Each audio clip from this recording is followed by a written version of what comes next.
নবীর বিবি আয়েশা বলেন রাসূল রাতের নামাজ বিতির সহ 11 রাকাত করতেন। রাতের নামাজ বিতির সহ 11 রাকাত করতেন।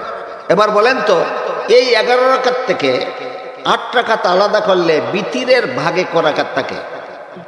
তাহলে আমরা বিতির তারাবি 8 রাকাত কিনা সেই আলোচনায় পরে যাই। আগে আগে আগে দেখি এই বিতির যে তোমরা কয় 1 রাকাত, তোর হাদিসের বুখারীর হাদিসে কয় বিতির 3 রাকাত। এটা বাংলায় কয় কেঁচু করতে গিয়া সাপ বের হয়ে গেল। এই তারাবির নামাজ 8 রাকাত প্রমাণ করতে গিয়া তারাবির নামাজ তো 8 রাকাত প্রমাণ হইলই না, বরং যে হাদিসটা দলিল দিল এই হাদিসের দ্বারা বিতির 3 রাকাত প্রমাণ হয়ে গেল। তাইলে এই বাটপাড়া যা কয় সহিহ হাদিসে আছে বিতির 1 রাকাত, আর একটা বাটপাড়ি ধরা খাইল। বুখারী শরীফের হাদিসের দ্বারা বিতির 1 রাকাত প্রমাণিত নয়, বুখারী শরীফের হাদিস দ্বারা বিতির 3 রাকাত প্রমাণিত। এবার দেখি এই বুখারী শরীফের হযরত নবীর বিবি আয়েশার বর্ণিত হাদিসে যে আছে আল্লাহ রাসূল বিতির সহ 11 রাকাত পড়তেন, এখান থেকে বিতিরের ভাগে রইল 3 রাকাত। আর যে 8 রাকাত রইছে এই 8 রাকাত নামাজ সম্পর্কে যেই হাদিসে আছে এই 8 রাকাত নামাজ রাসূল পড়তেন, এই হাদিসে উল্লেখ আছে এই 8 রাকাত নামাজ রাসূল 12 মাসই পড়তেন। রাসূল রাতের নামাজ 8 রাকাত পড়তেন কোন মাসে? 12 মাসে। এবার বলুন 12 মাস আল্লাহর রাসূল যে 8 রাকাত নামাজ পড়তেন, এটা তারাবি না তোর মাথা না তোর বাপের মাথা? ঠিক কর। বলেন রাসূল 12 মাসই যে 8 রাকাত নামাজ রাতের বেলায় পড়তেন, এটা তারাবি? তাহলে বাটপারে কিসের হাদিস দিয়ে কিসের দলিল দিল? তাহাজ্জুদের হাদিস দিয়ে তারাবির দলিল দিল। নবীর হাদিস নিয়ে এত বড় জালিয়াতি, এত বড় বাটপারি, এত বড় কারচুপি দুনিয়ার আর কেউ করার সাহস পায়নি, স্বয়ং ইবলিসেও না। এই লামজাবিরা নবীর হাদিস নিয়ে যত বড় চুরি করার দুঃসাহস দেখায়। এখানে একটা বিতর্ক কিছুদিন যাবত আমাদের সমাজে কিছু লোকে সৃষ্টি করেছে, তৈরি করেছে যে তারাবির নামাজ ক রাকাত, তারাবির নামাজ ক রাকাত। এটা নিয়ে আমাদের দুনিয়ার মুসলমান সমাজে কোনোদিন কখনো কোনো বিতর্ক ছিল না। তারাবির নামাজ ক রাকাত এটা নিয়ে কোনো বিতর্ক বিশ্ব মুসলিমের কাছে ছিল না। ইংরেজের একদল দালালে এই বিতর্কটা আমাদের দেশে সৃষ্টি করছে। এরা ইংরেজের দালাল। যে সময় এই আমাদের দেশটা ইংরেজরা জুড়ে দখল করে দিছে, ইংরেজদের কাছ থেকে আমাদের এই উপমহাদেশ 1947 সালে স্বাধীন করা হয়। এর আগে 200 বছর আমাদের দেশটা ইংরেজরা জুড়ে দখল করে শাসন করছে। ইংরেজরা 200 বছর শাসন করার পরে লক্ষ লক্ষ মুসলমানের রক্তের বিনিময়ে, অসংখ্য অগণিত মহিলাদের মান ইজ্জতের বিনিময়ে এই দেশটা স্বাধীন করা হয়েছে। এই ইংরেজের বিরুদ্ধে যখন আমাদের জেহাদ চলতেছিল দেশ স্বাধীন করার, তখন কতগুলি দালালে ইংরেজের পক্ষে দালালি করেছে এবং ইংরেজের বিরুদ্ধে স্বাধীনতা যুদ্ধকে হারাম বলে ফতোয়াবাজি করেছে। এর মধ্যে এক দালালের নাম ছিল গোলাম আহমদ কাদিয়ানি। গোলাম আহমদ কাদিয়ানি গভর্নমেন্ট কি তাওয়াজ্জুহ কে লায়েক নামের বই লেখে সেই বইয়ে ফতোয়াবাজি করেছিল ইংরেজদের বিরুদ্ধে যুদ্ধ করা হারাম। মুসলমান ইংরেজদের বিরুদ্ধে জেহাদ করতেছিল নিজেদের স্বাধীনতা উদ্ধার করার জন্য।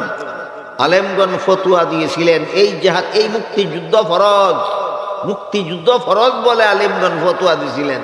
আর গোলাম আহমদ কাদিয়ানি ফতোয়াবাজি করেছিল মুক্তিযুদ্ধ ফরজ নয়, মুক্তিযুদ্ধ হারাম। ঠিক তেমনি ভাবে ইংরেজরাও এই যুদ্ধের সময় ইসলামের এই মুসলমানদের এই মুক্তিযুদ্ধকে হারাম বলে ফতোয়াবাজি করেছিল আরেকটা বই লেখে। এই বইয়ের নাম ছিল আল ইকতিসাদ ফি মাসাইলিল জিহাদ। এই বইয়ের মধ্যে লামাযহাবীরাও ইংরেজের বিরুদ্ধে যুদ্ধ করা হারাম ঘোষণা দিয়েছে। মুসলমান আলেমগণ ফতোয়া দিলেন দেশের স্বাধীনতা উদ্ধার করার জন্য মুক্তিযুদ্ধ ফরজ। দুই দালালে ফতোয়া দিল হারাম। এক দালালের নাম গোলাম আহমদ কাদিয়ানি, এটা যেমন ছিল ইংরেজের দালাল, আমাদের স্বাধীনতার দুশ্মন। আরেক দালাল ছিল লামাযহাবীরা, এরাও এই ইংরেজের বিরুদ্ধে মুক্তিযুদ্ধ করা হারাম বলে ফতোয়া দিয়েছিল, এরাও ইংরেজের দালাল। ইংরেজের এই দ্বিতীয় দালাল দলটা, লামাযহাবী দলটা, এরাই এই ফিতনাটা মুসলমান সমাজের মধ্যে সর্বপ্রথম আমদানি করে। সর্বপ্রথম এই লামাযহাবীরাই বলে তারাবির নামাজ 20 রাকাত নয়, তারাবির নামাজ 8 রাকাত। এই কথাটা আপনাদের সকলের জানা থাকা দরকার। তারাবির নামাজ যে 20 রাকাত, এতে দুনিয়ার কোনো মুসলমানদের মধ্যে কোনো দ্বিমত ছিল না, ভিন্নমত ছিল না, ইখতিলাফ ছিল না, দলাদলি ছিল না, কুন্দল ছিল না। বরং সমস্ত মযহাবের ইমামগণ এই ব্যাপারে ঐক্যমত ঘোষণা করেছিলেন যে তারাবির নামাজ 20 রাকাতের কম নয়। তারাবির নামাজ 20 রাকাতের কম নয়, এটার উপর উম্মত ঐক্যবদ্ধ ছিল।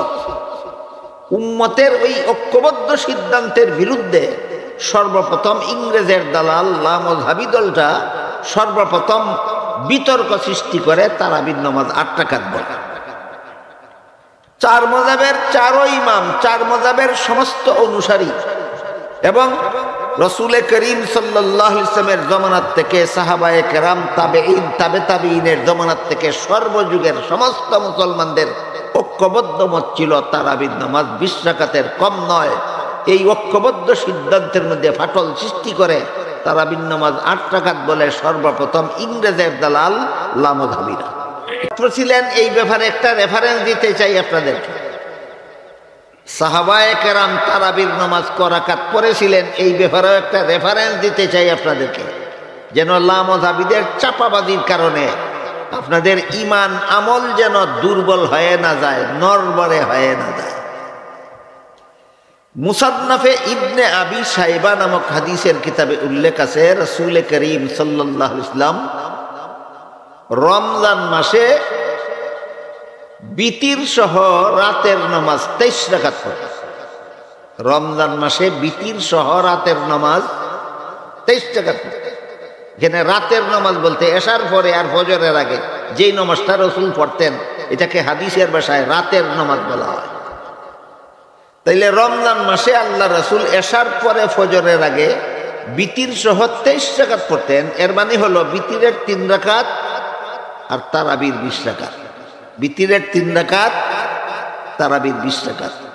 এই হাদিস এই ব্যাপারে পরিষ্কার যে আল্লাহর রাসূল তারাবির নামাজ 20 রাকাত পড়তেন। এই হাদিস এই ব্যাপারে পরিষ্কার যে আল্লাহর রাসূল তারাবির নামাজ 20 রাকাত পড়তেন। লামাযহাবীরা এখানে এসে যখন দেখে হাদিস তাদের বিরুদ্ধে যায়, কি বলেন? এরা তো কয় তারাবির নামাজ 8 রাকাত, হাদিসে কয় রাসূল পড়ছেন 20 রাকাত।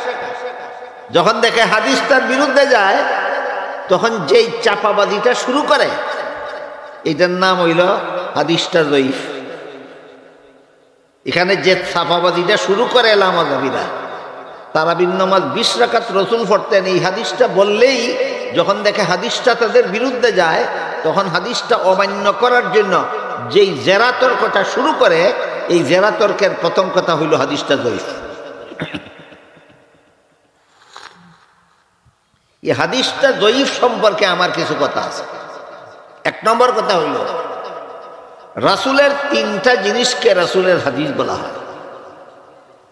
রাসূলের কথার নাম রাসূলের হাদিস, রাসূলের কাজের নাম রাসূলের হাদিস, রাসূলের সমর্থনের নাম রাসূলের হাদিস। এই 3টা কথা আপনারা মনে রাখতে পারেন। রাসূলের 3টা জিনিসের নাম রাসূলের হাদিস, রাসূলের কথা, রাসূলের কাজ, রাসূলের সমর্থন। এই 3 জিনিসের নাম রাসূলের হাদিস। তাইলে রাসূল যে তারাবির নামাজ 20 রাকাত পড়তেন, এটা রাসূলের কাজ, রাসূলের কাজ। লামাযহাবীরা কয় হাদিসটা জয়ীফ। জয়ীফ শব্দের অর্থ দুর্বল। জয়ীফ শব্দের অর্থ দুর্বল। আমার প্রথম প্রশ্ন হইল, রাসূল জীবনে কোনোদিন আমার অমুক হাদিসটা সহিহ আর অমুক হাদিসটা জয়ীফ বলেছেন কিনা? চ্যালেঞ্জ করলাম সমস্ত মাযহাবীদেরকে এবং জীবনের শেষ মুহূর্ত পর্যন্ত সময় দিলাম, তোরা মরণের আগের দিনও প্রমাণ করে দিস যে রসুল বলছেন আমার অমুক হাদিসটা সহিহ আর অমুক হাদিসটা যঈফ। কোনো হাদিসের ব্যাপারে রসুল বলেননি যে আমার এই হাদিসটা সহিহ আর এই হাদিসটা যঈফ। তাহলে হাদিসকে সহিহ আর যঈফ রসুল বলছেন না।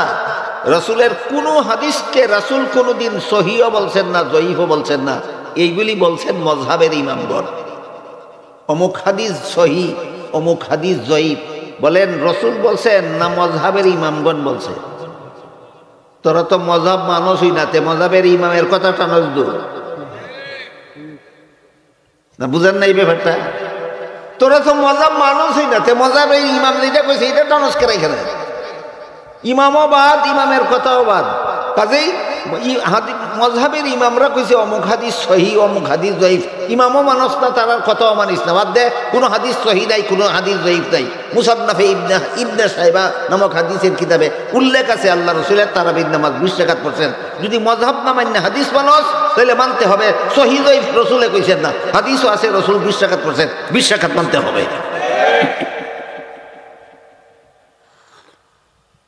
একটু সময়ের জন্য যদি আমি ইমামগণের কথা মেনে নেই, এই কথাটা আপনারা মনে রাখবেন জীবনে, সারা জীবনভর। রসুল জীবনে কোনো একটা হাদিসকে সহিহও বলছেন না, কোনো একটা হাদিসকে যঈফও বলছেন না। হাদিসকে সহিহ এবং যঈফ বলছেন মযহাবের ইমামগণ। তোর তো মযহাবই মানুষ না, মযহাবের ইমামের কথাটা নস্কর হন। একটু সময়ের জন্য যদি আমি মযহাবের ইমামগণের কথা এখানে টাইনা আনি, কোন ইমামগণ বলছেন রসুল যে তারাবির নামাজ 20 রাকাত পড়ছেন, এই হাদিসটা যঈফ। যঈফ শব্দের অর্থ কি? দুর্বল। আপনারা বলুন, আপনাদের নবী জীবনে দুর্বল কথা কটা বলছেন আর দুর্বল কাজ কটা করছেন? তাইলে রসুল তো কোনোদিন দুর্বল কথা বলেননি, দুর্বল কাজ করেননি। তাইলে তারাবি 20 রাকাত পড়ছেন আল্লাহ রসুল, এই হাদিসটা দুর্বল কইয়া তুই কি নিজেই কি গোড়ার ডিম বুঝস আর সমাজেই কি গোড়ার ডিম বুঝাইতে চাস? 3 নম্বর কথা হল যঈফ শব্দের অর্থ দুর্বল। এই কারণে হাদিস যঈফ যদি যেই কোক, ইমাম মযহাবের ইমামেই কইছে হাদিসটা যঈফ, দুর্বল, এই জন্য যদি হাদিসটা মানা যায় না। লা মযহাবি, তোমার বাপ যদি বুড়া হইতে হইতে দুর্বল হইয়া যায়, বাপ মান মানিয়ে আগে কও। লা মযহাবিদের জিজ্ঞাসা করবেন, তোর বাপ যদি বুড়া হইতে হইতে দুর্বল হইয়া যায়, এটা বাপ থাকবো না বাপ থাকতো না? তোর বাপ যদি বুড়া হইতে হইতে দুর্বল হইয়া যায়, এরপরে যদি এটা বাপ থাকে, ইমামগণের কথায় যদি রসুলের হাদিস জয়ী হইয়া যায়, তারপরে এটা রসুলের হাদিস থাকে।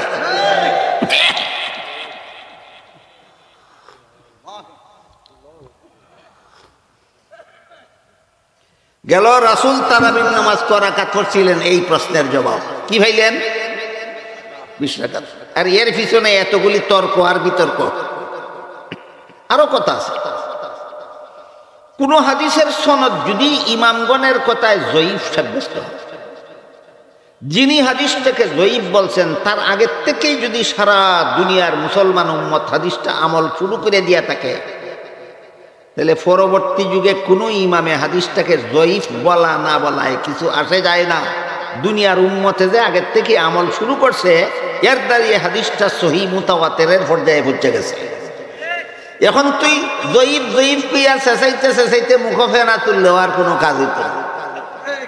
এটার উদাহরণ হইল সাগরের পানির মতো। উদাহরণ হইল সাগরের পানি। এক বালতি পানির মধ্যে যদি 1 ফুটা পেশাব করে, বালতির সবটা পানি না ফাঁক। কুয়ার মধ্যে যদি ইঁদুর ফুইরা মইরা যায়, না ফাঁক হয় কিন্তু ফাঁক করণ যায়। বালতির মধ্যে পেশাব করলে, এক বালতি পানির মধ্যে 1 ফুটা পেশাব করলে ই পানি আর ফাঁক করণ যায়, এটা ভালাই দেওয়া যায়। কুয়ার মধ্যে যদি ইঁদুর ফুইরা মরে যায়, কুয়ার পানি না ফাঁক হয়, ফাঁক করণ যায়, ফাঁক করণ যায়। সাগর যদি গাদা ফুইরা মইরা হচ্ছে জায়গা, মুটেও না ফাঁক হয় না, মুটেও না ফাঁক হয় না। সাগরের মধ্যে আস্ত পাত্তি ফুইরা যদি হচ্ছে যায়, তবুও সাগরের পানি না ফাঁক হয় না। যেমন ভাবে সাগরের মধ্যে গাদা ফুইরা মুইরা হচ্ছে গেলিয়া পানি কোনোদিন না ফাঁক হয় না, ঠিক তেমনি ভাবে যেই হাদিসের উপর সারা দুনিয়ার উম্মত আমল করছে, এই হাদিসে কোনো ইমামে জয়ীব জয়ীব জয়ীব বললে কিছু আসে যায় না, যে সহি মুতাওয়াতের হই থাকে।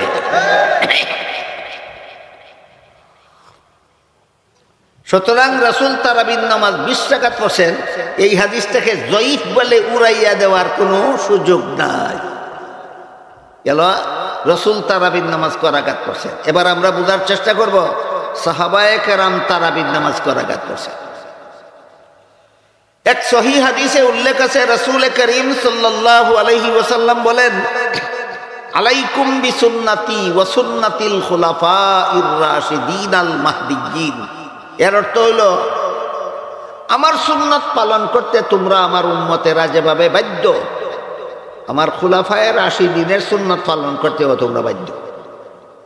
খুলাফায়ে রাশিদিনের প্রসিদ্ধ হইলেন 4 জন, জানেন তো আপনারা। রসুলের 4 প্রসিদ্ধ 4 খলিফা, এদেরকে খুলাফায়ে রাশিদিন বলা হয়, এদেরকে খুলাফায়ে রাশিদিন বলা হয়। আল্লাহ রসুল বলেন, আমি যে সুন্নত চালু করছি এইটা পালন করতে তোমরা যেমন বাধ্য, আমার খুলাফায়ে রাশিদিন যে সুন্নত পালন করবেন সেটা পালন করতেও তোমরা বাধ্য।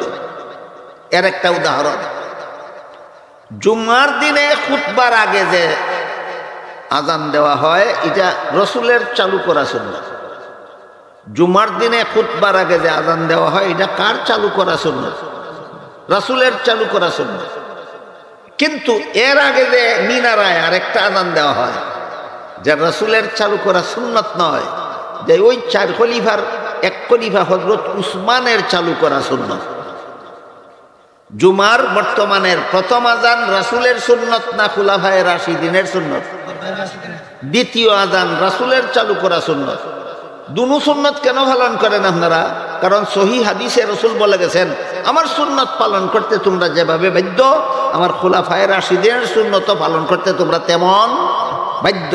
এবার বলেন আপনারা, শুধু জুম্মার 1 আজান সুন্নত মানেন না 2 আজান সুন্নত মানেন? দুইটাই কি রসুলের সুন্নত, না একটা রসুলের একটা খুলাফায়ে রাশিদিনের? দুটোই আমরা পালন করতে বাধ্য, মানিও পালন করি।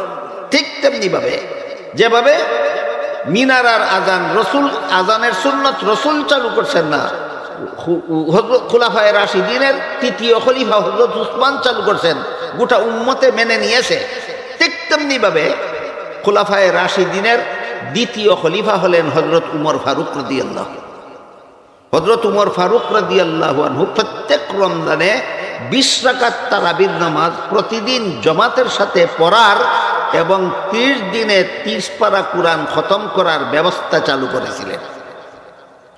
হযরত উমর যখন 20 রাকাত তারাবির নামাজ পড়ার জামাতের সাথে পড়ার ব্যবস্থা চালু করলেন, তখন এই ব্যবস্থাতে সাহাবায়ে কেরাম অংশগ্রহণ করেছেন, কেউ কোনো আপত্তি করেননি। তাহলে 20 রাকাত তারাবির নামাজ উমরে চালু করলেন ডেলি ডেলি জামাতের সাথে পড়ার, সাহাবাগণ আপত্তি করলেন না অংশগ্রহণ করলেন? তাহলে এবার বলেন, সাহাবাগণ তারাবির নামাজ কয় রাকাত পড়তেন? রাসূল পড়ছেন 20 রাকাত, সাহাবাগণ পড়তেন 20 রাকাত, তাবেঈন পড়ছেন 20 রাকাত, তাবেঈন পড়ছেন 20 রাকাত। আজ পর্যন্ত সারা দুনিয়ার সমস্ত মুসলমান উম্মতে কমপক্ষে তারাবির নামাজ পড়ে 20 রাকাত। এখানে 8 রাকাতের কথা সর্বপ্রথম উঠাইয়া ফিতনাটা সৃষ্টি করছে সর্বপ্রথম ইংরেজের দালাল লামাযহাবিরা। ইংরেজের দালাল লামাযহাবিরা সর্বপ্রথম তার এই গোটা উম্মত রসুলের যুগের থেকে, সাহাবায়ে কেরামের যুগের থেকে, তাবেঈনের যুগের থেকে সর্বযুগে চালু হওয়া 20 রাকাত তারাবির নামাজের বিরুদ্ধে 8 রাকাত তারাবির নামাজ বলে সর্বপ্রথম ফিতনা উঠাইছে কারা? ইংরেজের দালাল লামাযহাবিরা। এই যে ফরাইজি সাহেব বলে গেলেন, এই ফিতনাবাজদেরকে যদি একটা সেমিনার করার সুযোগ আপনারা দেন, এই ফিতনাবাজদেরকে যদি একটা মসজিদ বানানোর সুযোগ আপনারা দেন, এই ফিতনাবাজদেরকে যদি কোনো একটা প্রতিষ্ঠান দাঁড় করাবার সুযোগ আপনারা দেন, আগের দিন সুযোগটা দিলে পরের দিন থেকে এই ফিতনাটা চালু করে দিন। আপনারা কি চান এই সমাজে ফিতনা চালু করুক? এই ফিতনাবাজদেরকে এই সমাজে না অনুষ্ঠান করতে দেওয়া হবে, না কোনো সেমিনার করতে দেওয়া হবে, না কোনো মসজিদ বানাতে দেওয়া হবে, না কোনো প্রতিষ্ঠান বানাতে দেওয়া হবে।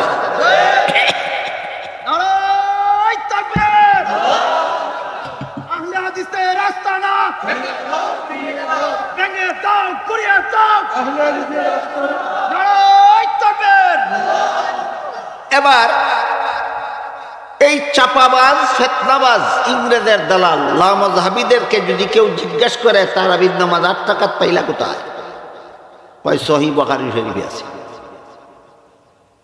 এরা সহিহ বুখারী শরীফের নামে কি পরিমাণ মিথ্যাচার করে, ফরাজি সাহেবের কাছে কিছু শুনছেন আপনারা, কিছু শুনছেন? বুয়া বুখারী শরীফের নাম ব্যবহার করে, নাম গন্ধও নাই বুখারী শরীফে এই সমস্ত হাদিসের। এই সবগুলি এদের বানোয়াট মন গড়া জাল হাদিস। এই লামাযহাবীরা বুখারী শরীফের দোয়াই দেয় যে হাদিসগুলির কথা কয়। এরকম একটা হাদিস হইল তারাবির নামাজ 8 রাকাত বলে বুখারী শরীফে আছে। এক লামাযহাবী রাতে উঠাইয়া দেওয়া হইল বুখারী শরীফ, দেখা কোন হাদিস আছে তারাবির নামাজ 8 রাকাত। কয় আমি পড়তাম পারি না। এই বান্দরের বান্দর, যেই কিতাব পড়তে পারো সেটার নাম কইলে গেল লাগিয়া। ওখান কয় বাংলা বুখারী পাইছি। বলেন আপনার এই বাংলা কি মূল বুখারী না অনুবাদ? তুই আগে কইলে না বুখারীর অনুবাদ পাইছি, আগে এই বাটপারিটা করলে গেল লাগিয়া। এরপরে অনুবাদই উঠাইয়া দেন তারাতে, দেখা কোন হাদিস আছে অনুবাদের বুখারী তারাবির নামাজ 8 রাকাত। তখন একটা হাদিস দেখায়, ইমর্মে বিভিন্ন হাদিস বুখারী শরীফে আছে। এর মধ্যে একটা হাদিস হইল নবীর বিবি আয়েশা রাদিয়াল্লাহু তাআলা আনহা বলেন, রাসূল করিম সাল্লাল্লাহু আলাইহি ওয়াসাল্লাম ওই যে কইলাম রাতের নামাজ এশার পরে আর ফজরের আগে, এশার পরে আর ফজরের আগে যে নামাজগুলি রাসূল পড়তেন এইগুলিকে হাদিসের ভাষায় বলে রাতের নামাজ। ওই বুখারী শরীফের হাদিসটা হলো নবীর বিবি আয়েশা বলেন রাসূল রাতের নামাজ বিতির সহ 11 রাকাত পড়তেন। রাতের নামাজ বিতির সহ 11 রাকাত পড়তেন। এবার বলেন তো এই 11 রাকাত থেকে 8 রাকাত আলাদা করলে বিতিরের ভাগে ক রাকাত থাকে? তাহলে আমরা বিতির তারাবি 8 রাকাত কিনা সেই আলোচনায় পরে যাই। আগে আগে আগে দেখি এই বিতির যে তোমরা কয় 1 রাকাত, তোর হাদিসের বুখারীর হাদিসে কয় বিতির 3 রাকাত। এটা বাংলায় কয় কেঁচু করতে গিয়া সাপ বের হয়ে গেল। এই তারাবির নামাজ 8 রাকাত প্রমাণ করতে গিয়া তারাবির নামাজ তো 8 রাকাত প্রমাণ হইলই না, বরং যে হাদিসটা দলিল দিল এই হাদিসের দ্বারা বিতির 3 রাকাত প্রমাণ হয়ে গেল। তাইলে এই বাটপাড়া যা কয় সহিহ হাদিসে আছে বিতির 1 রাকাত, আর একটা বাটপাড়ি ধরা খাইল। বুখারী শরীফের হাদিসের দ্বারা বিতির 1 রাকাত প্রমাণিত নয়, বুখারী শরীফের হাদিস দ্বারা বিতির 3 রাকাত প্রমাণিত। এবার দেখি এই বুখারী শরীফে হযরত নবীর বিবি আয়েশার বর্ণিত হাদিসে যে আল্লাহ রাসূল বিতির সহ 11 রাকাত পড়তেন, এখান থেকে বিতিরের ভাগে রইল 3 রাকাত। আর যে 8 রাকাত রইছে এই 8 রাকাত নামাজ সম্পর্কে যেই হাদিসে আছে এই 8 রাকাত নামাজ রাসূল পড়তেন, এই হাদিসে উল্লেখ আছে এই 8 রাকাত নামাজ রাসূল 12 মাসই পড়তেন। রাসূল রাতের নামাজ 8 রাকাত পড়তেন কোন মাসে? 12 মাসে। এবার বলুন 12 মাস আল্লাহর রাসূল যে 8 রাকাত নামাজ পড়তেন, এটা তারাবি না তোর মাথা না তোর বাপের মাথা? ঠিক কর বলেন। রাসূল 12 মাসই যে 8 রাকাত নামাজ রাতের বেলায় পড়তেন, এটা তারাবি? তাহলে বাটপারে কিসের হাদিস দিয়ে কিসের দলিল দিল? তাহাজ্জুদের হাদিস দিয়ে তারাবির দলিল দিল। নবীর হাদিস নিয়ে এত বড় জালিয়াতি, এত বড় বাটপারি, এত বড় কারচুপি দুনিয়ার আর কেউ করার সাহস পায়নি, স্বয়ং ইবলিসেও না। এই লামাযহাবীরা নবীর হাদিস নিয়ে যত বড় চুরি করার দুঃসাহস দেখায়। তাহলে বুখারী শরীফে যে আছে রাসূল 8 রাকাত পড়তেন, এটার সাথে বছরের নাম মাস বছরের নাম উল্লেখ নাই। 12 মাসই পড়তেন 8 রাকাত নামাজ রাসূল 12 মাসই পড়তেন। এর নাম তারাবি নয়, এটার নাম তাহাজ্জুদ। আর তারাবি হইল 20 রাকাত। এই আগেই কইছি মুসান্নাফে ইবনে আবি শাইবার হাদিস আছে রাসূলও তারাবির নামাজ 8 রাকাত পড়ছেন। খুলাফায়ে রাশিদিনও তারাবির নামাজ 8 রাকাত 20 রাকাত। রাসূলও তারাবির নামাজ 20 রাকাত পড়তেন। খুলাফায়ে রাশিদিনও তারাবির নামাজ 20 রাকাত পড়তেন। গোটা উম্মত শুরু থেকে আজ পর্যন্ত তারাবির নামাজ 20 রাকাত পড়ে।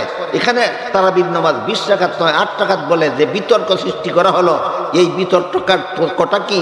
এই বিতর্কটা কি দিনের খেদমত না দিন চুরির ব্যবস্থা? দিনের এই চুরদেরকে এইভাবে নবীর দিনকে হাদিসের নামে জালিয়াতি করে নবীর দিনকে চুরি করার সুযোগ কোনো সচেতন মুসলমান দিতে পারে না। বলেছিলাম হাদিস শরীফে আল্লাহ রসুল বলেছেন, দিনের বেলায় রোজা রাখা আল্লাহ তোমাদের জন্য ফরজ করেছেন, আর রাতের বেলায় তারাবিহের নামাজ পড়া আমি রসুল তোমাদের জন্য সুন্নত করেছি। মনে আছে আলোচনা করতে শুরু হয়েছিল, ফামান সামাহু ওয়া কামাহু ঈমানান ওয়া ইহতিসাবান খারাজা মিন যুনুবিহি কায়াউমিন ওয়ালাদাতহু উম্মুহু। দিনের বেলায় যে ব্যক্তি রোজা রাখবে আর রাতের বেলায় তারাবিহের নামাজ পড়বে, ঈমান ঠিক রাখার পর আল্লাহর কাছে ফল পাওয়ার আশায়, সওয়াব পাওয়ার আশায় আল্লাহ তার জীবনের সমস্ত গুনাহ এমনভাবে মাফ করে দিবেন যেমনভাবে একটা নূতন সন্তান বেগুনাহ অবস্থায় জন্মগ্রহণ করে। এবার বলেন, দিনের বেলায় যে রোজা রাখবেন আপনারা আসর ওয়াক্ত ইফতার করিয়া না সূর্য ডুবার পরে? একটু বুঝে শুনে বলেন।